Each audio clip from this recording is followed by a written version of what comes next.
ओम नमो भगवते वासुदेवाय। ओम नमो भगवते वासुदेवाय।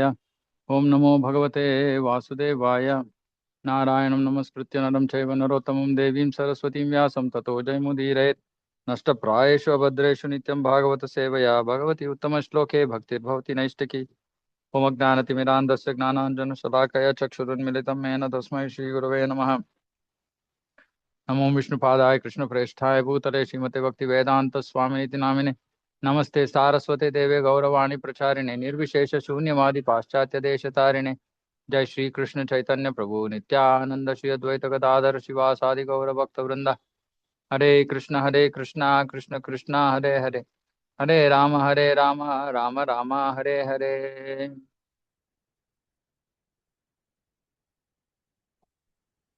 Hare Krishna. So we're reading from Srimad Bhagavatam, Canto 8, Chapter 7, verse 36.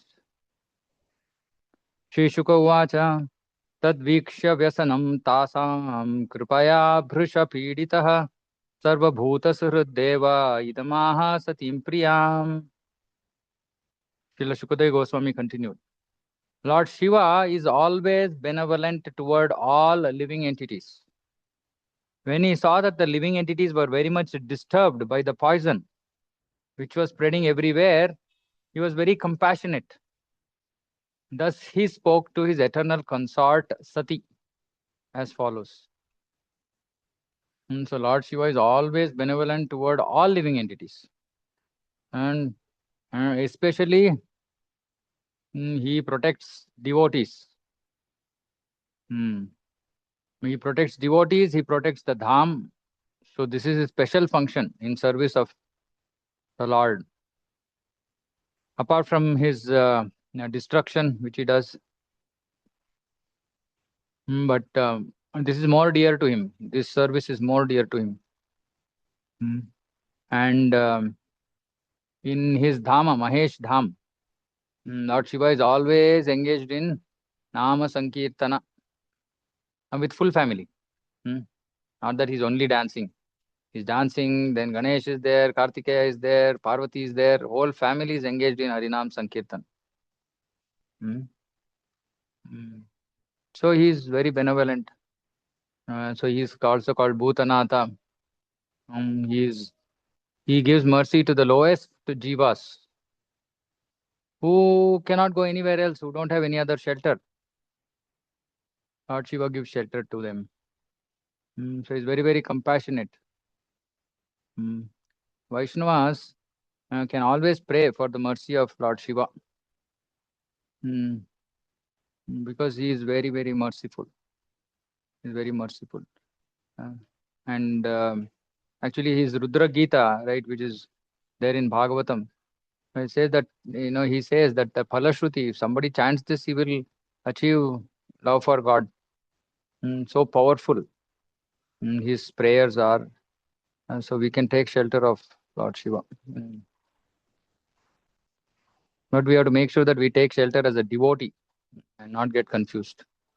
Shri Shiva Uvacha Aho Bata Bhavan Yetat Prajanam Pashya Vaishasam Kshiroda Mathanod Bhutat Kalakutad Upasthitam. Lord Shiva said, my dear Bhavani, just see how all these living entities have been placed in danger because of the poison produced from the churning of the ocean of milk.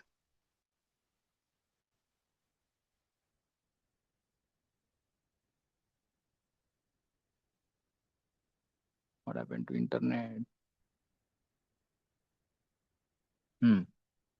आसां प्राणपरीप्सूनां विधेयम् अभयं हि मे एतावान् हि प्रभोरर्थो यद्दीन परिपालनम्.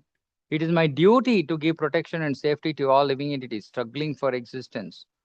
Certainly, it is the duty of the master to protect his suffering dependents. So that is why it's called Bhuta, Bhuta Nata. Bhuta means all, Bhuta means Jiva. He's the Nata, he's the Swami, he's the master. And he's saying it's his duty to give protection. Also, Lord Vishnu also says, it is my duty to accept the surrender of jivas, those who come to surrender. The Lord has to accept their surrender. It's his duty. Mm. And our duty is to actually surrender. Our duty is to surrender, and his duty is to give protection. Mm. Of course, this protection is can be thought of as both material and spiritual, but more importantly, for protection of our bhakti, he will give required protection, which sometimes might be spiritual, sometimes might be material, etc. Hmm? प्राणैस्वै प्राणिनः पान्ति साधवक्षणभङ्गुरैः बद्धवैरेषु भूतेषु मोहितेष्वात्ममायया. People in general, being bewildered by the illusory energy of the Supreme Person of Godhead, are always engaged in animosity toward one another. Animosity means hatred. Hmm. Hmm. Baddha Vaireshu. Vaira, that enmity. But devotees, even at the risk of their own temporary lives, try to save them. See, this is our duty. Even at the risk of our lives, we should try to save the suffering jivas. Hmm. Krishna always protects his devotees, so there is no real risk actually. But we should go and distribute that mercy. We should try to save these fallen souls. We should not get bewildered by the illusory energy of the Lord. Unfortunately, sometimes devotees also get bewildered. And they get hooked on to economic development, all these kinds of things. Material happiness, happiness within family. All this is material. And it's not possible. It's just not possible to get all this in the material world. So we should take risk to protect the fallen souls. And in fact, even if we just simply try to do it, the Lord will protect us from being attacked by Maya, from being attracted towards material things, etc. So He gives protection. This is the characteristic of a Vaishnava, para dukkha dukhi. A Vaishnava is always unhappy to see the conditioned souls unhappy. And we should be unhappy. Srila Prabhupada was unhappy seeing suffering souls. Otherwise, why would he have taken up so much of endeavor, so much of difficulty at that, age? So we should feel the pain. We should feel the pain people are experiencing. Actually, people themselves don't feel the pain because they think that this is life.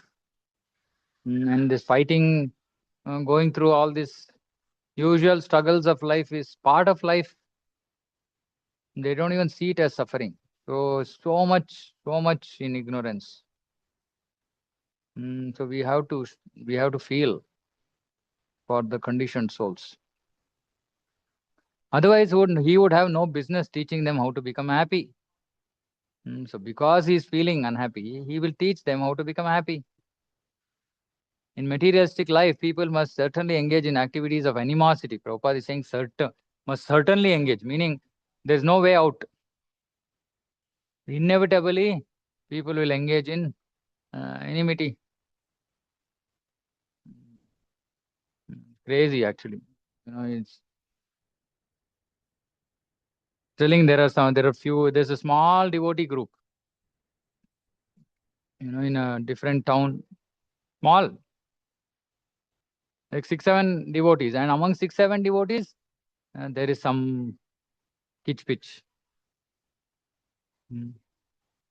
They're like you're just 6, 7 devotees. Why each one seems to have something against the other person? They're like, what is the point? What is the point of doing devotion if all we are looking for is mistakes in others, criticizing others, spreading some rumors about others? This is all totally avaishnava, non-Vaishnava. See, one thing I keep observing is what lack of proper communication does. Lack of proper communication. Sometimes even I am victim of that. Once I had sent some message in a group intended for someone, but instead of that someone actually getting the message, somebody else assumed that the message was for him or her, and just assumed, and then didn't even bother to come and clarify with me, saying that, oh, is this intended for me by any chance? Uh, See, sometimes I really feel that devotees really do. If you have sincere desire to go to Krishna, we should have sincere desire to fix ourselves, fix our anarthas. It's not that I am perfect, but I have been given this seva of helping others progress on the path. So it's my job to help them. And sometimes I know that some devotees might not be able to accept it when I say to them directly. So I will put an indirect message. Now, those who can hear from me directly, I keep telling them directly. I don't have to put messages. But there are other devotees, either they can't take direct message, and sometimes they can't even take indirect message also. And then it results in miscommunication. So while we want to help others, others should also want to take help. This is the problem. And I keep saying that, for 15, 16 years of my devotional life, I really did not have anybody as such to advise me, guide me, tell me what was wrong, what was right. So unfortunate. And devotees in all the various centers today have so many devotees to guide them. But if you have any animosity, if you have, this one towards the other devotees, how are we going to learn and improve? And simply assumptions, just wasting precious energy and time, running behind something which is like not worth it at all. Hmm. Materialistic life is therefore compared to samsara davanala, a blazing forest fire that automatically takes place, isn't it? Automatically. Automatically means uh, uh, just like that, you know, just like that it starts. Some one thought comes into someone's mind, that's it, over. And fire.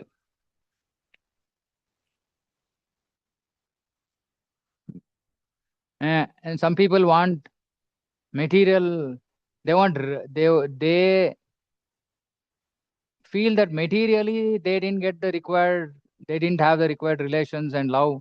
So let me try to get it spiritually. Now, this is also mundane. This is also mundane. So they expect other devotees to deal with them on the mundane platform, like, like how they would otherwise expect from family or friends.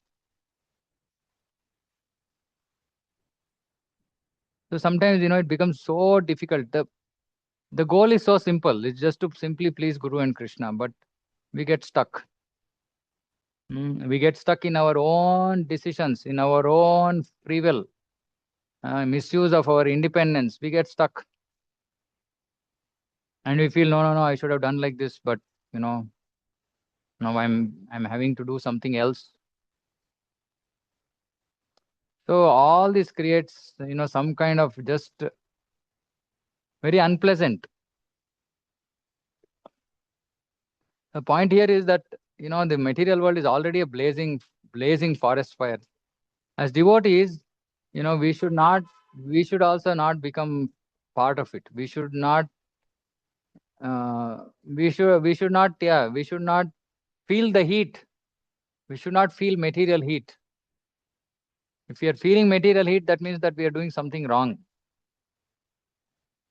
Material heat means any material decision which causes us distress is material heat. We should understand, saying, our goal is to achieve Krishna. Let's put everything behind it. And we don't know the path to go back home, back to Godhead. Who knows the path? Who knows the path? Who knows the path to go back home, back to God? Spiritual masters. The Guru. Spiritual master, yes. Guru. Guru. So gurus know, could be Diksha Guru, Shiksha Guru. So just depend on them, surrender to them, and do whatever they say. It's so simple. And then we can just go back without getting stuck anywhere else.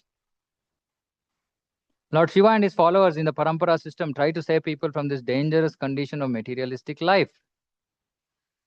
So again, devotees should not engage in materialistic life.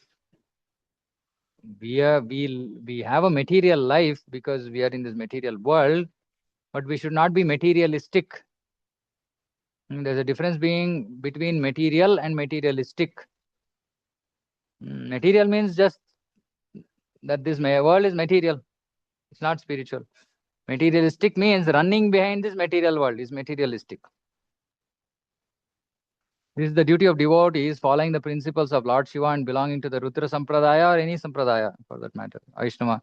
So Prabhupada is saying, yeah, there are 4 Vaishnava Sampradayas and the Rudra Sampradaya is one of them because Lord Shiva, Rudra is the best of the Vaishnavas. Vaishnavanam yatha shambhuhu. Indeed, as we shall see, Lord Shiva drank all the poison for the benefit of humanity. And of course, we might say, okay, Lord Shiva was so powerful, so he could do it. Yes, he could drink an ocean of poison. We can't.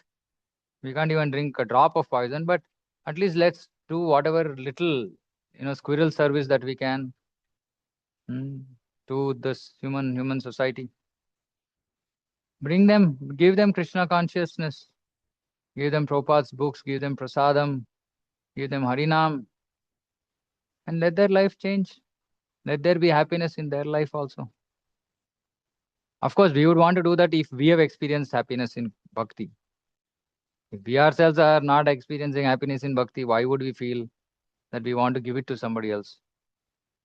And for us to experience happiness in bhakti, we just have to simply surrender. That's all that we need to do. There's nothing else. No secret sauce.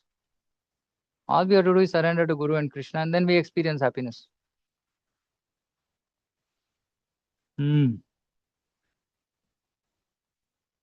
So we should have this mission to save humanity, which is what Prabhupada wants us to do. Pumsa kripayato bhadre sarvatma priyate harihi प्रीते हरो भगवती प्रियेहम सचराचरः तस्मादिदं गरं भुञ्जे प्रजानां स्वस्तिरस्तु मे.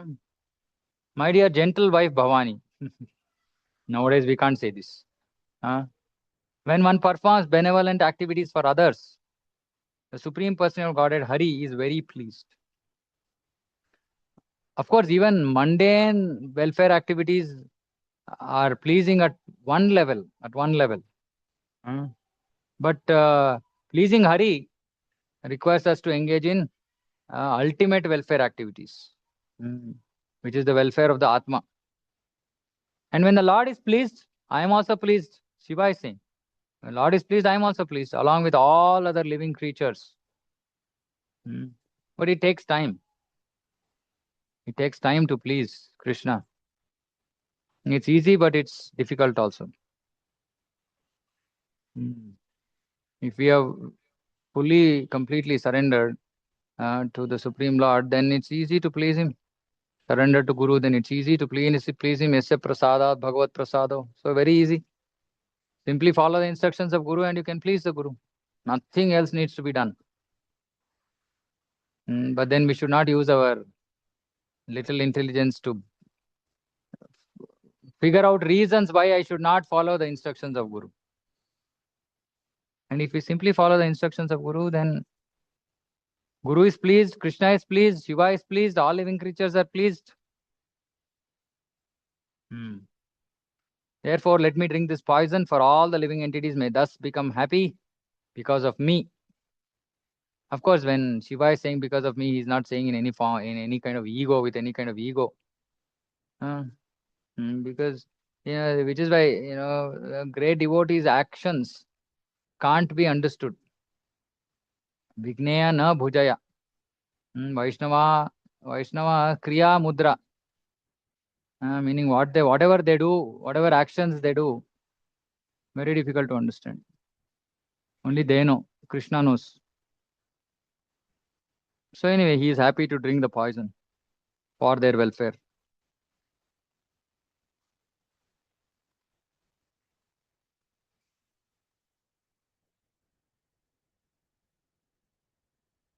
Hmm. Shri Shuka Uvacha एवम् आमन्त्र्य भगवान् भवानीं विश्वभावनः तद्विश्वं जग्धुम् आरेभे ज्ञानवमोदता. So he is now being addressed here as Bhagavan. Hmm. Hmm. Bhagavan Bhavanim Vishwabhavanah. Is Vishwabhavana. Vishwabhavana means he is the well-wisher of the whole universe. Srila Shukadeva Goswami continued, after informing Bhavani in this way, he just informed. He didn't take permission. Lord Shiva began to drink the poison. And Bhavani, who knew perfectly well the capabilities of Lord Shiva, gave him her permission to do so, meaning she did not come in the way of his decision. Uh, mm. Tata karatali kritya karatali vyapi halahalam visham abhakshayan mahadevaha kripaya bhuta bhavanah. Thereafter, Lord Shiva, who is dedicated to auspicious benevolent work for humanity, he is dedicated to auspicious benevolent work for humanity, compassionately took the whole quantity of poison in his palm and drank it. Whole quantity of poison, which all the demigods were frightened, and along with Lord Vishnu, they ran to Shiva, and Shiva is so powerful. So simply he took it up, Karathali, in his hand. Karatali Kritya. He just picked it up in his hand, in his palm, just drank it. Hmm. Although there was such a great quantity of poison that it spread all over the universe, Lord Shiva had such great power that he reduced the poison to a small quantity so that he could hold it in his palm. We can't understand. How can such a huge quantity be reduced? Like in software, right? Previously, people never thought that there could be some compression. Some nowadays all compression is there. Like that, technology is known to all these great entities. So he somehow compressed it, and then he just drank it. One should not try to imitate Lord Shiva. Lord Shiva can do whatever he likes. But those who try to imitate Lord Shiva by smoking ganja and other poisonous things will certainly be killed because of such activities. Foolish people. Foolish people. Hmm. They think that they can imitate what Lord Shiva does. That is why we should follow in the footsteps of great Vaishnavas. We should not imitate them. We should follow in the footsteps. Following the footsteps means that following their instruction, following their footsteps doesn't mean that we are seeing their footsteps wherever they're putting their footsteps. We also go and put the footsteps. No, not like that. They'll be flying in the air. That means that we can't fly in the air. So following in the footsteps means just following their instruction. So we have to just simply follow whatever they're saying as beneficial. I've seen multiple times actually interacting with, my Guru Maharaj. Sometimes he says things that you just cannot understand at all. You just cannot understand. Hmm. But what should we do? Yes, yes, okay, I will do it. I don't know, I can't understand, but still, he knows best. Like I've told multiple times, he's when Corona, just before Corona, sometimes, I had met him somewhere, and he suddenly just said, start preaching online. And I was like such a fool. I'm still a fool, but I was a bigger fool then. So I was thinking, online. Why we are doing such nice offline programs? What is the need for online? So I didn't bother. I didn't bother saying that. So I just kept quiet. And then I realized saying that very soon all offline was stopped. All offline stopped. So in case if I had obediently followed his instruction, I would have been able to possibly do some service to people during the time of Corona. But I didn't do because of my false ego, arrogance, pride, whatever nonsense. Now full surrender. And I realized saying that, I should just stop using my intelligence to analyze his instruction. So simply follow, and to follow the instruction, you might use your intelligence. Okay, how do I do this? And then you can use intelligence, but not to question their instruction. Hmm. So like this, we should just simply follow whatever they say. We should just follow, and not imitate. Not imitate. तस्यापि दर्शयाम आस स्ववीर्यं जलकल्मषः यच्चकार गले नीलम तच्च साधुर्विभूषणम. As if in defamation, the poison born from the ocean of milk manifested its potency by marking Lord Shiva's neck with a bluish line. So what he became called as Neelakantha. He's just Neelakantha. So I was asking, saying, then what is the color of Lord Shiva? If his Kantha is Neela, he can't be Neela. He can't be blue, right? You can't see blue on blue. So what color is he? Somewhere I read saying that he's White, golden Prabhu. color. Somewhere I said it's golden. Somewhere else it says white. White means, yeah, not that diseased white, right? Like bright, effulgent white. Or I also read somewhere that it's golden. His color is golden. But mostly you see all paintings, photos outside, he's in blue, but he's not in blue. Because, it's simple to understand, right? If his neck became blue, then how can he also be in blue? And then somebody will say, no, no, Prabhu, it has shades of blue. No, but yeah, acharyas have said saying that, it's not, at least I've not read anywhere saying that his body is blue colored. I've read definitely that it is whitish. And of course, how many heads does Lord Shiva have? Okay, how many eyes does Lord Shiva have?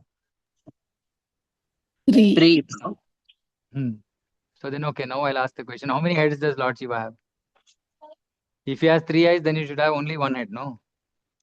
But how many heads does he have? How many heads does our Brahma have? 4. Our Brahma 4, Prabhu. How many heads does Lord Shiva have? As far as I know, 1, Prabhu. Okay. So Lord Shiva has 5 heads. Okay. He has 5 heads and 3 eyes in each head. He doesn't manifest it. So people will, they can't draw his picture on, paint his picture, or, on posters. How will they? Where is the 5th head? Brahma is okay, 4 directions, 4 head. Where is the 5th head of Shiva? So inconceivable potency. Inconceivable. I generally talk about Trinetra, 3 eyes, but he has 5 heads, 3 eyes in each head. So yeah, so it's inconceivable. We can't understand. That line, however, is now accepted as an ornament of the Lord. So Lord accepted that poison as an ornament. So he became Neelakantha. Shiva is so enigmatic. It's just so difficult to understand him. Most people misunderstand Shiva.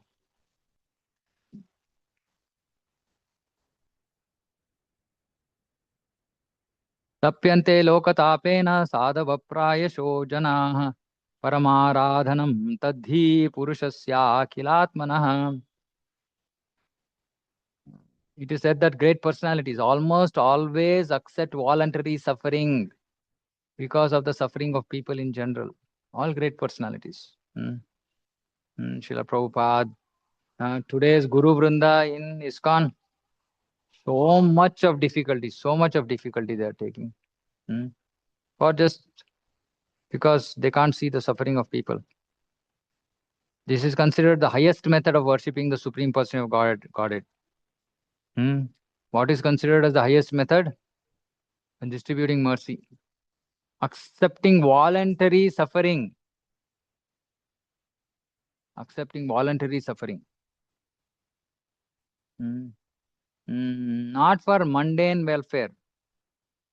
not for mundane welfare, for spiritual welfare. And sometimes it's so difficult, go distribute books. People will, look at you, give looks at you, isn't it? Uh, uh, Long before, we used to go distribute books in villages. Their villages, people used to be so respectful. They used to call saying, Swami, no Swami, that time, like normal, like just working and all that, no shika, nothing, just normal. But because they see some, tilak and all that, wearing some different clothes, they used to come, Swami, Kutkoli, please sit. How can we serve you? You just say, okay, you have to take this book. Um, Sir, so we don't know how to read.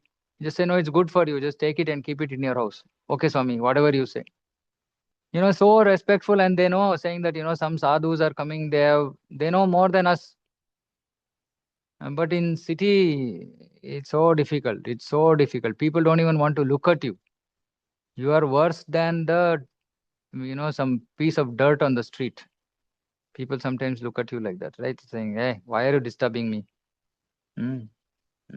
Once somebody asked our devotees, I think our Srishti Mataji was doing book distribution with kid. See, these ISKCON people, how they're troubling. They can't even take care of their children properly.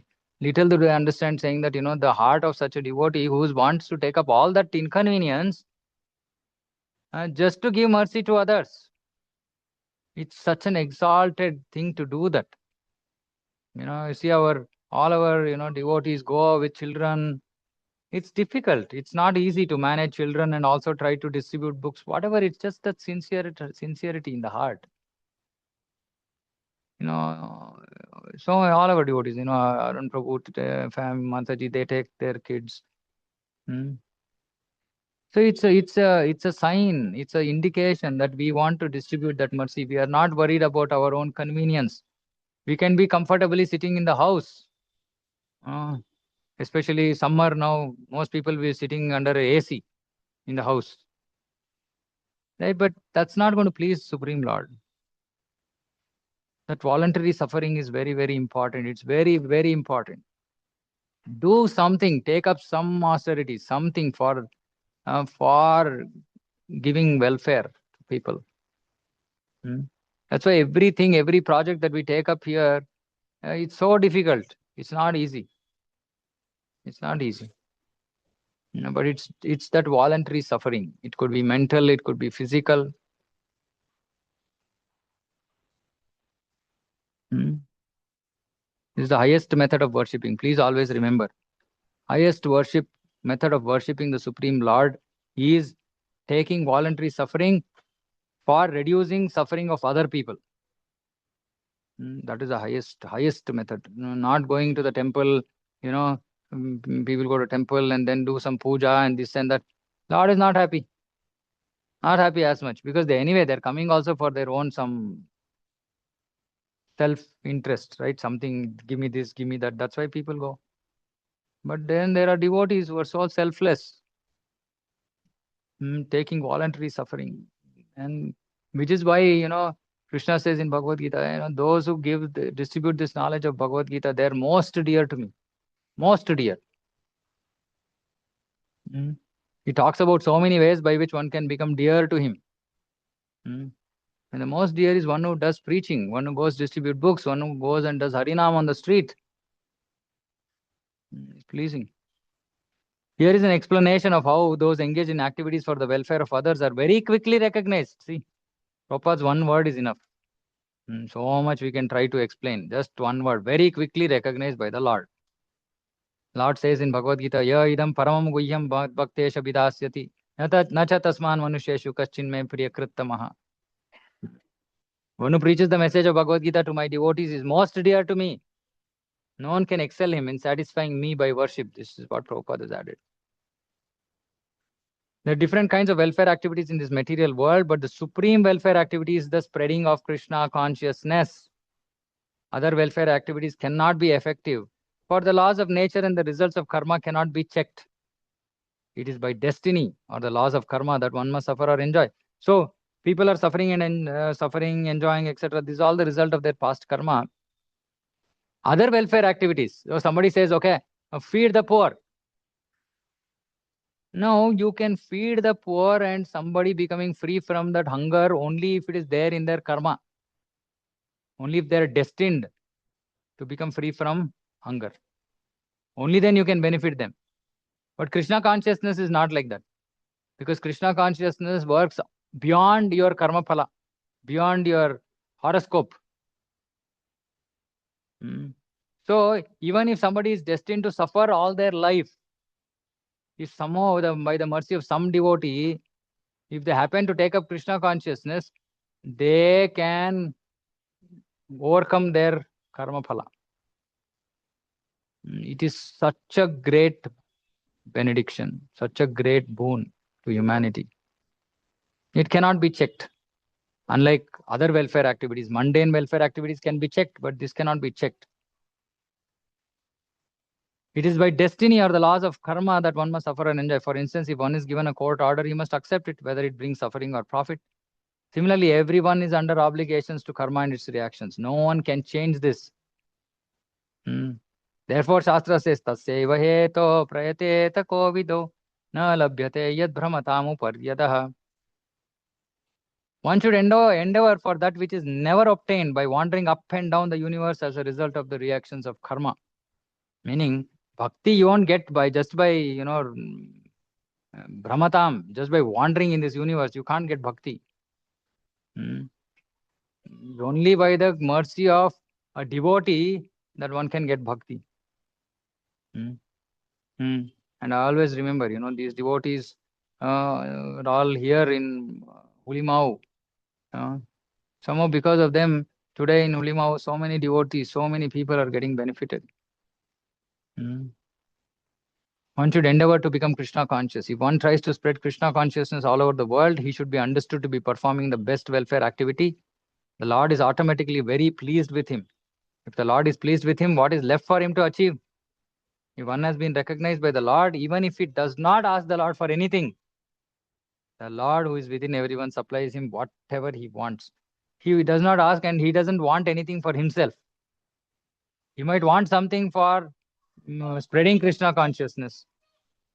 So even that is required to spread Krishna consciousness, that also Krishna will provide. And so we have firm faith that Krishna, if Krishna wants, he will manifest temple. If Krishna wants, he will manifest a farm community. If Krishna wants, he'll manifest whatever. If we are sincere in our desire to serve Guru and Krishna, to serve humanity, then Krishna will do whatever, provide whatever is required.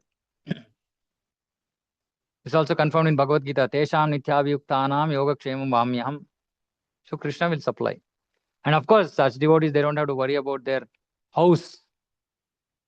That anyway is like, that is given. Again, as stated here, Tapyante Lokatapena Sadhava Prayashodhanaha. Best welfare activity is raising people to the platform of Krishna consciousness, since the conditioned souls are suffering only for want of Krishna consciousness. So we should remember, whenever we see people suffering, why are they suffering? Because they've forgotten Krishna. Why are they suffering? Because they've forgotten Krishna. There's no other reason. Everything else is immediate reason. But the ultimate reason is that because they have forgotten Krishna, they are suffering. Lord himself also comes to mitigate the suffering of humanity. Yada yada hi dharmasa. So Lord comes millennium after millennium. All the Shastras conclude, therefore, that spreading the Krishna consciousness movement is the best welfare activity in the world. Once somebody came and asked Prabhupada, saying that, Prabhupada, why don't you open hospital, old age home, orphanage? Prabhupada said that what we are doing, none of them can do. They are only trying to help the people in their current condition. We are trying to help people not only in current condition, but in future possible condition also. Which means that we are going to prevent them from becoming an orphan again. We are going to help them, prevent them from remaining alone in a vruddhashrama, alone in the fag end of their life. Why are they alone?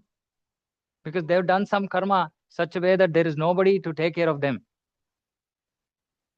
So Krishna consciousness will not just take care of current material situation, it will take care of future situations also.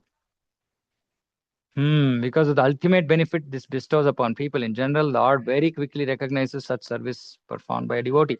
Now, every Sunday, why do we distribute so much prasadam? Why do we distribute so much prasadam? And we can give a coupon.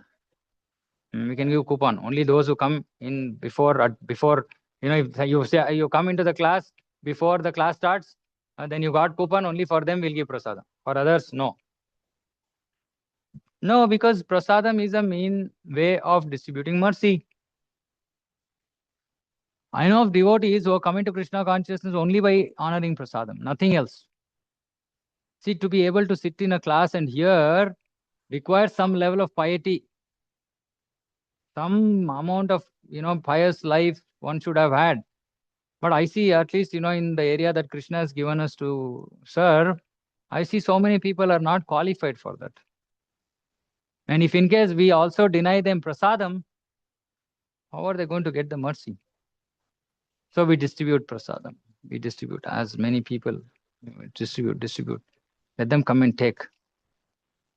I know of, not they're not coming now. Previously, some 2, 3 people who are actually beggars. I know, like they stay near that near the bus stop, and I can see that that person, from first time he came to last time I saw him, he suddenly he looked like a gentleman. Just that his clothes were all little bit dirty, but otherwise, in his face, I could see that there is some change. That's the power of prasadam. So we have to keep distributing prasadam, distribute harinam, distribute books to those who can read books. Give this benefit. This is what is going to please Krishna. And it's so specifically, explicitly mentioned. Lord Shiva is saying, it pleases Lord Vishnu, it pleases me, it pleases all the living entities. Param Vijayate Shri Krishna Sankirtanam. So let's all engage as much as possible, as much as our we all have our own limitations. As much as possible, we should endeavor to give this great boon of happiness to everybody. Okay. So I'll stop here if anybody has any questions, comments.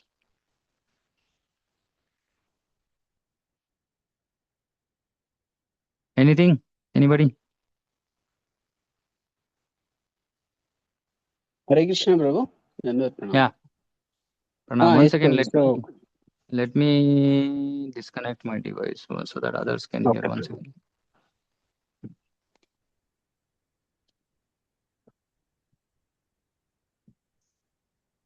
Okay, speak.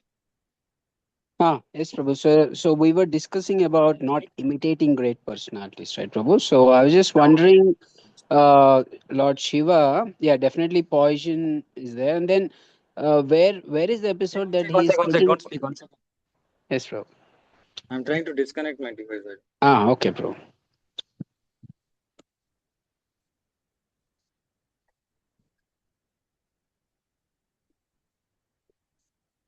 Okay, I don't. Not going off. So I'll repeat whatever you're saying. Yeah. Yes, Prabhu. So the question Yeah. is, so we were Question. discussing about not imitating great personalities, Okay, question is that right? we were talking about not imitating great personalities. Yeah. So one is definitely, the drinking of poison is one episode, and then I mean, if you see a lot of people are taking ganja, then they gamble. So where does Lord Shiva does all this for people to imitate? Because if you look at followers of Shiva, they do take ganja, they do take they do gamble at times. So where does Lord Shiva does it for them to imitate is the question, bro. Okay. So Vinod Prabhu is asking that we talked about not imitating great personalities, but he's asking when did Lord Shiva take ganja for others to take ganja? Did he do that at any point of time? I am not such an expert with this, but what I understand is that this um, somewhat this is ganja some form of slow poison? No, bro, it's a drug. It's a kind of intoxication kind. It's an intoxicant. Yes, Mm. it's a kind of So drug. Drug. Okay, it's a kind of drug, but did Shiva take drugs? Um, I don't know. I mean, there must be some pastime where Shiva would have done something like this, like like consuming something which is generally not allowed for people, maybe, and maybe people took it up. I don't know. I don't have an answer for this. If somebody has heard anything, Hare bang. Krishna, Yeah, Prabhu.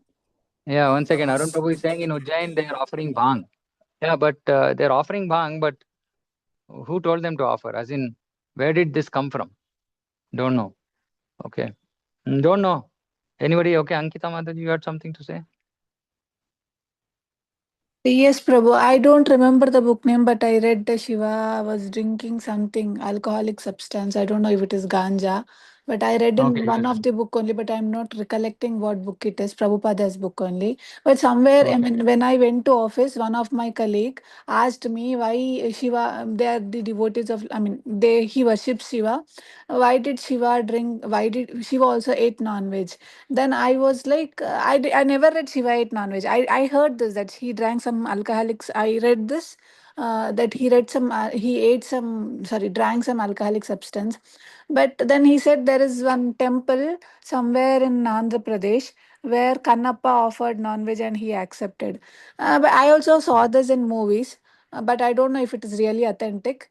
But in the Okay. same movie, they said Kannappa also offered his eyes, his own. He was ready to offer his own flesh, and we are Okay. not in that platform, so we should not imitate Kannappa. Is what I told. I don't know whether it is Okay. authentic. Okay. Okay. So Ankita Mataji is saying that she's read somewhere in Prabhupada's books that Shiva has taken some uh, Kala Bhairava. Okay. So some intoxicating substance. For what he took, why he took, we don't know. But because he took, maybe somebody's copying. And there is some place in Andhra Pradesh where there's a person by name Kannappa who offered meat to Lord Shiva and he accepted it. Of course, Kannappa was also ready to give his own flesh for the Lord. Or he gave his eyes also for the Lord. So, she's saying that, okay, because we are not at that platform, we should not simply imitate what was done. Yeah. So I'm sure I mean, there will be something somewhere told about what Lord Shiva did something, and people are just taking that as an excuse to just do whatever nonsense they want to do. Anyway, we have to understand that we don't imitate this and forget about imitating Lord Shiva. We should not even imitate other Vaishnavas, even other Vaishnavas. Yeah, Hare Krishna, Prabhu. yeah. So, In Ajmer. In Amer Kila also, there is yes, Prabhu. Devi temple is there. Jaipur king used to worship. They Uh-huh. they offer whiskey and that come that come in like in front some they made a kun type. When they offer, they some comes in that they give people prasad also back. Prasad. Yeah, yeah, Oh, yeah. whiskey Prasad. Yeah, Okay. whiskey prasad. So And Anukul Prabhu is saying that in Ajmer Fort, there is some temple where they offer Amer. Amer Fort. Okay. There Jaipur, is Jaipur. Jaipur, Amer Fort.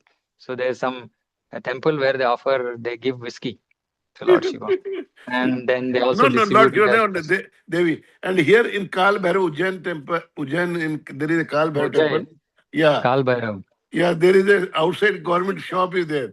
You purchase and offer to Kal Bhairav actually there. Yeah. Oh, outside government shop, And they government liquor shop. half they can offer, half they give back to you. Can Prabhu, for a this looks like a demoniac policy.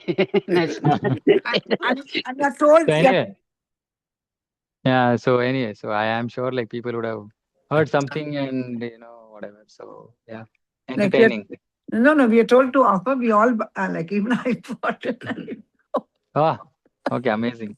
Uh, okay, so yeah, so if you go to Ujjain Kala Bhairav temple, you can offer uh, alcohol from the local government shop there, and you get half of it for yourself. Prabhuji, Enjoy. Uh, Prabhuji, actually, like I think you or I don't know, Bruce, some authority was saying this. I also drank. No, no, Prabhu. I was just saying.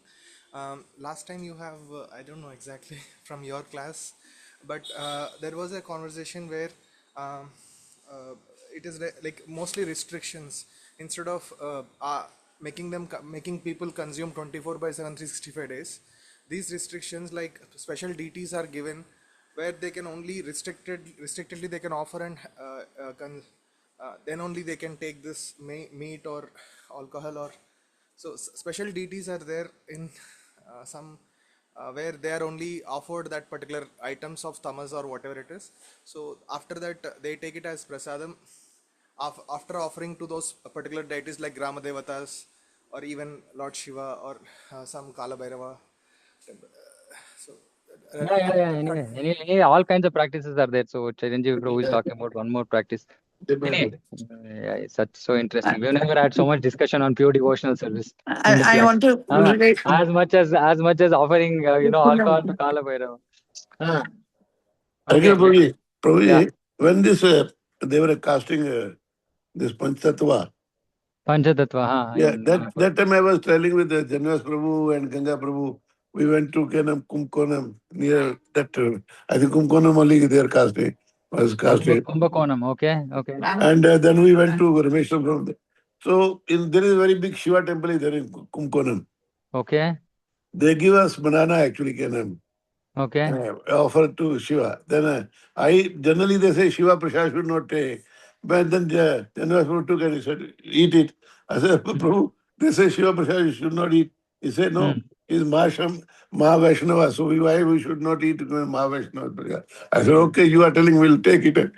Okay. Okay, Prabhu is saying that he had an experience when Mayapur Panchatattva deities were being casted in somewhere in Kerala in Kumbakonam. There is a big Shiva temple there, and so he had gone with Janani, His Grace Jananiwas Prabhu, and they got Shiva Prasada. And generally, Prabhupada said that demigod Prasada should not be taken. But then Jananiwas Prabhu said that, because Shiva is Parama Vaishnava, so his prasadam can be taken. Of course, I mean, they are all exalted devotees. So, yeah, so that's something. Okay, anything else? Okay, thank you all for joining. Sorry for extending beyond time. Srimad Bhagavatam ki jai, Jagat Guru Srila Prabhupada ki jai. Samasta Guru Vishnu Kripa Sindhabhyo cha Patitanam Pavane Vishnu.